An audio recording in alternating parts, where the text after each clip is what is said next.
20 қазан 2007 жылы, таң ертең сағат 11-де CIBC банкіне бір адам кіріп келді. Ол басына күләпара, яғни басына капюшон киіп, қолын және бетін таңғышпен жапқан. Ол кассадағы қызға қағаз берді. Ол қағазда былай деп жазған: менің қалтамда тапанша бар, кассадағы ақшаны бер, менімен ойнаудың қажеті жоқ. Бұны оқыған қыз қорыққанынан ақшаны бере салды. Тонаушы ақшаны алып кетіп қалады. Ол жерге келген полиция қарақшыны таба алмады. Келесі 3 айда осындай жолмен тағы 5 банк тоналды.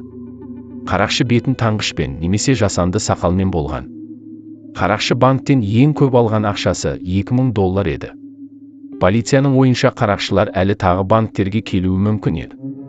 Тоналған банктер бір көшенің бойында еді. Полиция сол көшедегі басқа банктерді бақылады. Бірақ келесі тоналған банк басқа көшеде болды.